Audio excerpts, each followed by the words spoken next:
Hi everyone, welcome to Swapna's kitchen. గోరుచిక్కుడుకాయని ఎప్పుడూ ఒకేలాగా కాకుండా ఇలా ఎగ్ వేసి ఒక్కసారి చేశారంటే టేస్ట్ అనేది అయితే చాలా బాగుంటుంది. ఇది ఎలా చేయాలో చూసేద్దాం, వచ్చేసేయండి.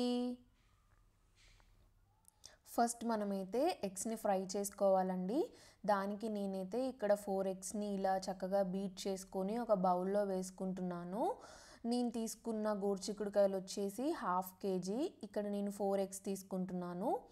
చూడండి, కడాయిలో కొంచెం ఆయిల్ వేసుకొని ఒక 1 స్పూన్ అంత ఆయిల్ వేసుకొని ఆయిల్ కొంచెం వేడయ్యాక మనం ముందుగా బీట్ చేసుకున్న ఎగ్స్ని మొత్తం వేసేయండి. వేసిన వెంటనే కదపకుండా ఒక 2-3 నిమిషాలు ఉంచి వీడియోలో చూపిస్తున్నాను కదా అలా మీరు కలుపుకొని మనకి ఎగ్ ముక్కలు అనేవి మంచిగా చిన్న చిన్నగా వచ్చేటట్టుగా ఫ్రై చేసుకోవాలి. మీడియం ఫ్లేమ్లో పెట్టుకొని చక్కగా ఈ ఎగ్ని మొత్తం మనమైతే ఫ్రై చేసుకోవాలి. కొంచెం సాల్ట్ అయితే వేసుకోండి. ఈ టైంలో సాల్ట్ వేసుకోవడం వల్ల మనకి ఏంటంటే ఎగ్ ముక్కలకి కూడా సాల్ట్ అనేది చక్కగా పడుతుంది. మనం తినేటప్పుడు మంచిగా ఎగ్ చప్పగా లేకుండా ఉప్పు ఉంటుంది కాబట్టి టేస్టీగా ఉంటుంది ఎగ్ ముక్కలు కూడా. చూడండి, వీడియోలో చూపిస్తున్నట్లుగా మంచిగా మనకైతే ఎగ్ అనేది చక్కగా ఫ్రై అయిపోయింది. ఈ మాత్రం ఫ్రై అయితే చాలండి. మరీ ఎక్కువ ఫ్రై చేసుకోకుండా ఇలా ఫ్రై చేసుకొని మనమైతే ఒక 5-6 నిమిషాలు ఒక ప్లేట్లోకి అయితే తీసేసుకుంటే సరిపోతుంది.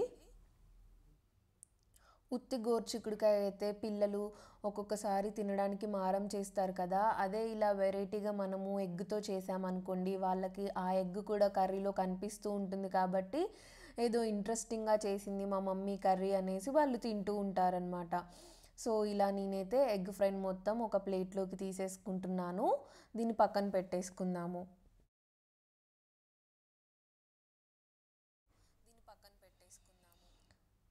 నెక్స్ట్ మనమైతే కర్రీ ప్రాసెస్ని అయితే స్టార్ట్ చేసేద్దాము. ఇదే కడాయిలో ఎందులో అయితే మనం ఎగ్స్ వేయించుకున్నామో అందులోనే ఒక 2 టేబుల్ స్పూన్స్ ఆయిల్ వేసుకోండి. ఆయిల్ కొంచెం వేడైన తర్వాత సన్నగా కట్ చేసి పెట్టుకున్న ఒక పెద్ద ఆనియన్ని వేసేసుకుంటున్నాను. ఈ ఆనియన్స్ ఒక 2-3 నిమిషాలు కలుపుకొని అలా వేగిన తర్వాత మనమైతే ఇక్కడ చిల్లీస్ యాడ్ చేసుకోవాలి. నేను ఇక్కడ 6 వరకు యాడ్ చేస్తున్నాను. ఇలా ఆనియన్స్ చిల్లీస్ ఒక 2-3 నిమిషాలు అలా ఫ్రై చేసుకున్న తర్వాత మనమైతే ఇక్కడ ఒక 1/2 టీ స్పూన్ అల్లం వెల్లుల్లి పేస్ట్ వేస్తున్నాను. ఒక 1/2 టీ స్పూన్ పసుపు కూడా యాడ్ చేసేయండి. అల్లం వెల్లుల్లి పేస్ట్ మాత్రం ఖచ్చితంగా వేయండి. వేయడం వల్ల ఆ ఫ్లేవర్ అనేది కర్రీకి చాలా బాగుంటుంది. అసలు మిస్ చేయకండి అల్లం వెల్లుల్లి పేస్ట్ వేయడం మాత్రం. చూడండి, మొత్తం ఒకసారి కలిపేసుకొని మనమైతే ఆనియన్స్ చిల్లీస్ చక్కగా ఫ్రై అయ్యేంత వరకు అయితే ఒక 5 నిమిషాల వరకు వేయించుకోవాలి. ఇక్కడ కొంచెం సాల్ట్ యాడ్ చేసుకోండి, దానివల్ల మనకి ఆనియన్స్ త్వరగా వేగుతాయన్నమాట. సో చూస్తున్నారు కదా, ఆనియన్స్ చిల్లీస్ అయితే మనకి వేగిపోతున్నాయి. ఈ మాత్రం ఆనియన్స్ చిల్లీస్ వేగిన తర్వాత మనమైతే గోరుచిక్కుడుకాయలను వేసేసుకోవాలండి. నేను ఇక్కడ ముందుగానే గోరుచిక్కుడుకాయలని చక్కగా చిన్న చిన్నగా గిల్లుకొని ఒక 5 నిమిషాల వరకు అయితే ఉడకనిచ్చాను. కొన్ని వాటర్, ఒక టీ గ్లాస్ వరకు వాటర్ పోసుకొని చిక్కుడుకాయలన్నిటిని అయితే ఒక్క ఉడుకు రానిచ్చేంత వరకు ఉడికించుకున్నాను. అలా చేయడం వల్ల మనకేంటంటే గోరుచిక్కుడుకాయలు త్వరగా కుక్ అవుతాయి అన్నమాట. సో ఇప్పుడైతే నేను గోరుచిక్కుడుకాయలను కూడా వేసేసుకొని మొత్తం ఒకసారి కలిపేసుకుంటున్నాను. మీడియం ఫ్లేమ్లో పెట్టి మనం ఒక్కసారి మొత్తం చిక్కుడుకాయలని కిందకి మీదకి కలిపేసుకుందాము.